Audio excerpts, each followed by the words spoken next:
I'm Tracy Osborne, and you're listening to the Daring Woman podcast. Imagine the story of a generation being altered by women who were empowered to live their truth and in turn can empower others to live theirs. It's time to rewrite the narrative. Hey ladies, welcome back to the show. You know, we know that women are fantastic at achieving results when we advocate on behalf of others. I mean, you know, when we're working for somebody else, I mean, we're a kick-ass, right? But when it's time for us to ask for something for ourselves, whether it's better pay, a better position, or, you know, something that we need, we tend to kind of shy away from those conversations. Well, my guest today, Ruzana Glaeser, is here to help us find our voice and become empowered. Does that sound familiar? Oh yeah, it's the theme of Daring Woman. So welcome to the show, Ruzana. So glad to have you. I'm excited to be here. Thank you for having me. You know, it is so important that we learn to stand up for ourselves because negotiations are everywhere, whether we're dealing with our kids, we're dealing with our spouses, we're dealing with our employers. You know, you negotiate every single day, whether you realize it or not. Absolutely. And if you don't have that confidence and capability, or not capability, but yet confidence and self-assurance, you know, you're going to lose. So I know there's a story behind how you got started doing this, and I would love to hear it. Yeah, absolutely. So I actually, what I do for, you know, my trade, I'm a sourcing professional, right? So I work with a lot of suppliers and I negotiate with suppliers on behalf of my company, whether it's cost or terms, basically negotiate value that I save or bring back to my company. So it all started a few years ago when I was negotiating on behalf of my company and I was doing fantastic and saving millions of dollars and a really high performer and everything was going great. And then I was having a conversation with my colleague, a male colleague, and I found out that he was being paid more than I was. So the same year that I landed a decent chunk of negotiations that were very successful and recognized by C-level executives, the same year I decided, you know what, I'm going to go in and ask for a raise. And it wasn't a big raise that I was asking. I was going to go in and ask for a 10% raise. And then when I sat down and thought about how I'm going to go in and ask, what struck me was how uncertain and unsure all of a sudden I was and how I was going to approach that negotiation. Right. Kind of spiraled into a lot of searching and researching into why is it women are great at negotiating on behalf of others, and what is it that prevents us from being effective and confident when we have to go in and ask on our own behalf. So that kind of started the story, and you know, a few years down the road, we launched a website that focuses just on that, is having an open conversation about what is it that prevents women, you know, how do we gain confidence to ask for more on our own behalf, and educating men, because what men experience in negotiations is very different from what women experience. So that kind of started the ball rolling. So I have to ask, did you get your raise? I did. And it's actually, it was a fantastic, it was a really productive conversation. The interesting part of that is I had a fear, right, that A, I'm not going to get what I wanted, but B, I also had a fear of, I'm going to be perceived, you know, as demanding or difficult. And that was totally not the case. It was a very easy conversation. I went in prepared. And I walked out with exactly what I wanted and then some. And that actually, you know, kind of gave me a push into, okay, that was a lot easier than I thought. So let's think about why was I so scared in the beginning and what are the steps that I took that helped me to go in prepared. Well, let's talk about those. You know, what was the fear that you had? You know, I know we have the surface fear, but what was the deeper fear of really, you know, why you didn't feel you were worthy of the raise, or that you were going to be perceived as demanding or greedy or anything like that. Right. I think there were so many, as I started that search and research into what I started with was, okay, why was what the beginning of my journey was focusing on, why was I so successful in negotiations in my job? And why was I so lacking confidence negotiating for myself? So I focused on that first. And what I found out is I wasn't really evaluating myself. I negotiated a salary, right? But I didn't really go in. When we interview, we research companies, we research markets, right? But how often do women really sit down and say, okay, what am I worth? And assess our value? I feel like that's an afterthought for a lot of us. So to me, the one fear was I just didn't know, right? I didn't know what the ultimate goal was. I didn't know what I was valued at. So I didn't really have a good gauge on, am I worth it? So as I started doing research on what my worth was, that gave me confidence. I'm like, oh yeah, this is totally a fair ask. And I shouldn't be afraid to ask it because this is what I'm worth. And if they're not willing to give it to me, then I go somewhere else. But the other fear was the fear of rejection. Mm-hmm. That's a To big me, one. that was right. Like I don't know if it's for all women, but to me, I know rejection is something that I fear in life. So to me, to go in and ask and then hear no, or no, you're not worth it, was kind of holding me back, right? Or, hey, you don't want to be perceived negatively as difficult or not nice. But what I had to come to term with is, am I willing to settle and kind of, because, that settlement and that breeds resentment, right? So was I willing to live with that? Or was I willing to kind of face my fear and keep marching on and get what I deserved? So it was a little bit of a soul searching and kind of figuring that out. Yeah. And I think you're right. I think the majority of us, men and women, have a fear of rejection. Because, it is that perception of, well, no, why am I not good enough for Right. whatever it is? And, a lot of times, especially in business, no doesn't necessarily mean no. Oftentimes it either means not now Or not yet, right? you just haven't proven your value yet. And you need to Right. come at it a different way. That is a really interesting point you bring up, and not proving your value yet, right? So there's been a lot of actually research done on how men and women approach negotiations, and I'm kind of an academic mind, so I think of like, I need data to back up, some of the things they say. And it's interesting because timing of when a person proves themselves is actually one of the things that men and women perceive differently. Mm-hmm. So, for example, majority of men, it's like 64% of men think that time to prove their value and their worth is at the negotiation table when they're given an offer or when they receive a promotion. It's at that time that they discuss the raise. But a lot of women, over 80% of women, take a different approach, and we think, let me get into the company, let me prove them my worth, and then we'll have that conversation. But in reality, one of the things we don't consider is some of the constraints or leverage that the employer will have against us later on. And, being on the hiring manager side, I know for a fact the most leverage an employee has is at the time the offer or the raise is discussed. Because that's the most time I'm going to have the wiggle room that I can adjust my budget, right? Right. Year over year, my goal as a manager is to control my budget. And but when I have the new position open or when I have a promotion coming up, that's the time to have the discussions, not 6 months or 10 months down the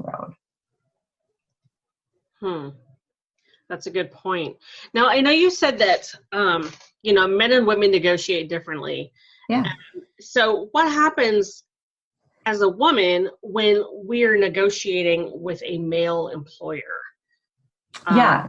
How can we navigate that murky water? Right. So, there are multiple steps that I work with women and mentor them, and that I have personally kind of deployed.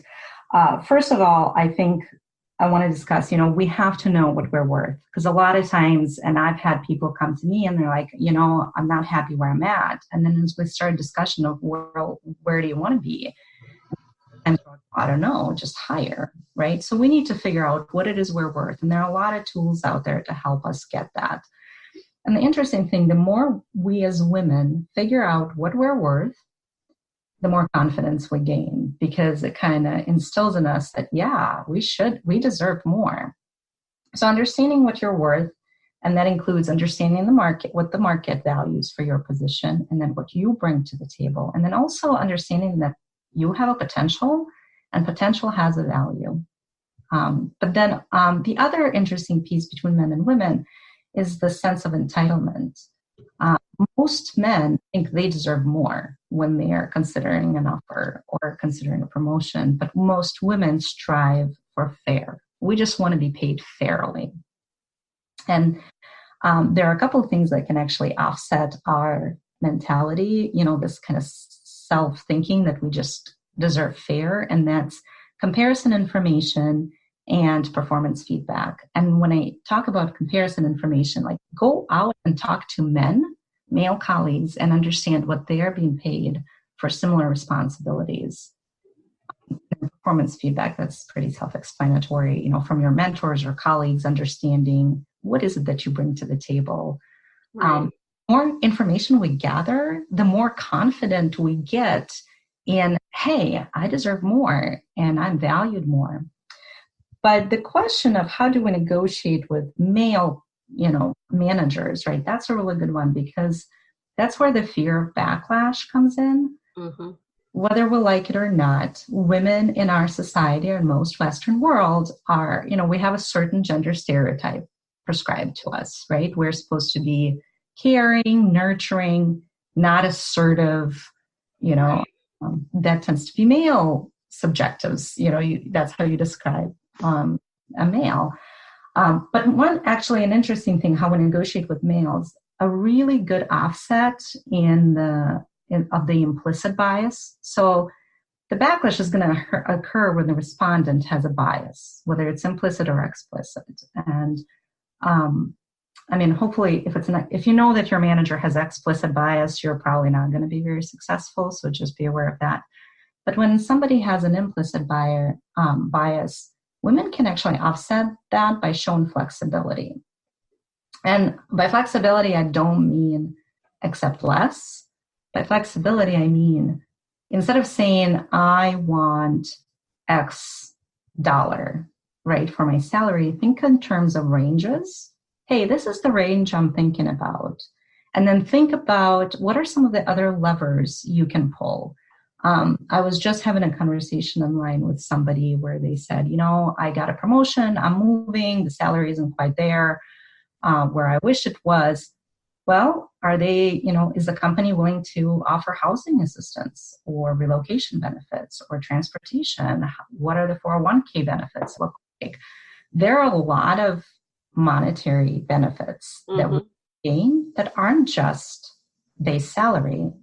There's stock options, there's bonuses. Everything is negotiable. And I think when we signal the flexibility, that helps male supervisors that's congruent with our gender stereotypes. And that kind of helps a little bit to offset the bias. That's some really valuable information. Before I started working from home, I worked in a male-dominated industry in the South. So here I am trying to break in with the good old boys in the finance world. And that is not easy by any stretch of the imagination. No. Trying to break into a male-dominated industry. So, I think you're right. Having that flexibility, and instead of being so set, like I want X dollar raise, having that range, or, coming up with some extra benefits or something like that is really, really valuable. Right. I went to my boss and asked for a raise, and I got a small raise, but along with that raise came the title of vice president. It was a small company, but that was an extra perk for me because it made me look more valuable as I am out talking to people and Absolutely. bringing in business. It looked great on my resume, right? So, right. That was a great perk, even though it's a small company and they couldn't pay me, a ton. Right. That was actually a great trade-off for me. Yeah, and I think it's important, right? Understanding what are those levers, to a title, right? That is going to help you down the road, right? Mm-hmm. That's totally different opportunities, whether you're a VP or just a manager. Yeah. And for some people, flexibility is really important, or time off, right? Maybe, like, I know that I like to travel. My husband and our family, we travel abroad every year. So to me, having more than standard vacation time is really important. To understand what is important. And I think the key is to sit down and prepare for it ahead of times. Right. And one thing that like I said, I don't like rejection, but in negotiations, we are usually surprised when our assumptions turn out to be wrong, right? That's when we're like, wait, what? I so wasn't prepared for this. Well, that's because we assumed something, we made an assumption, and it didn't get validated. So normally, when I prepare for negotiations, whether it's on my own behalf or on behalf of my company, I sit down and I think about what are the questions that I hope they will never ask, or what are the points I hope they don't bring up, and I address those. Because you need to be prepared for no, and you need to be prepared for, well, you made that one mistake last month or whatever, right? Or we just need to be prepared.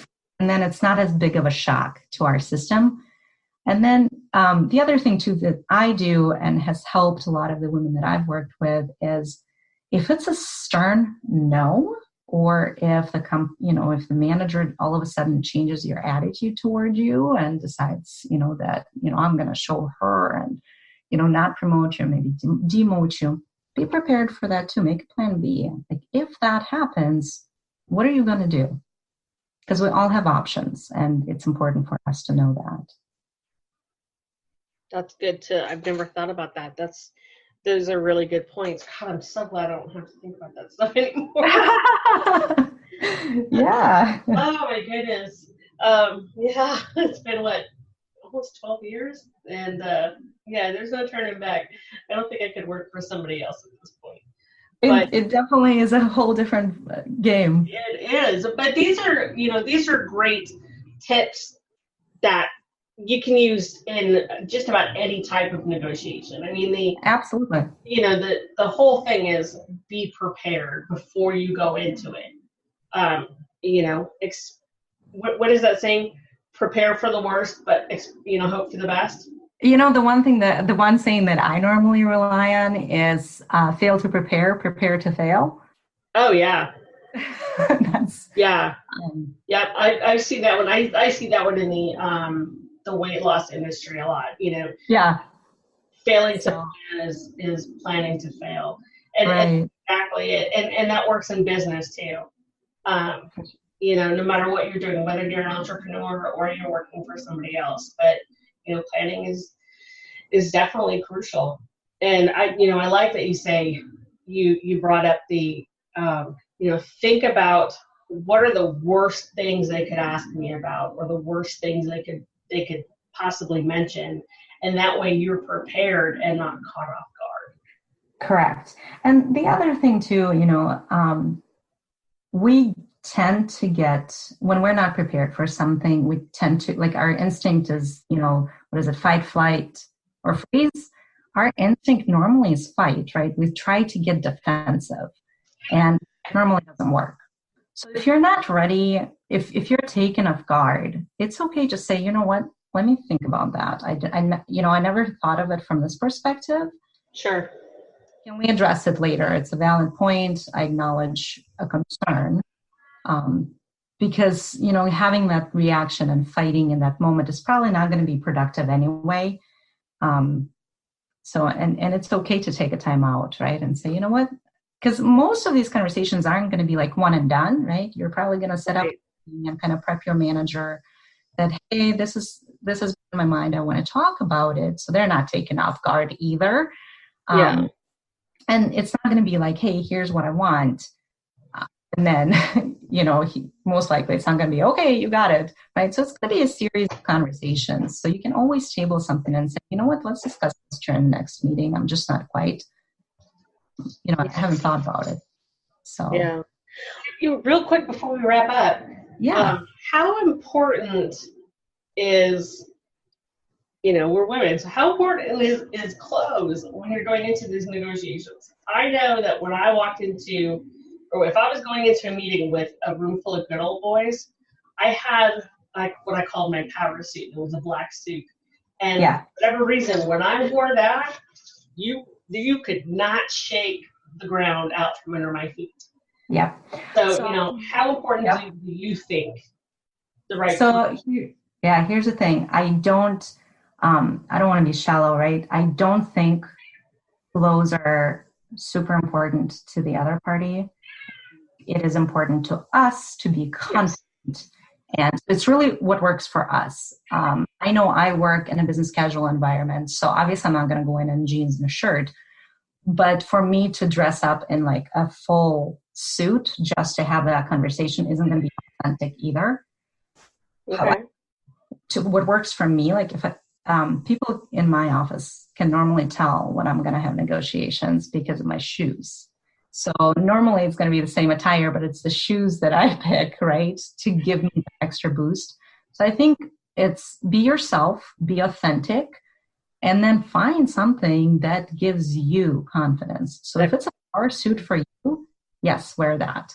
If it's something else, you have to be absolutely confident in yourself. So just shed anything that,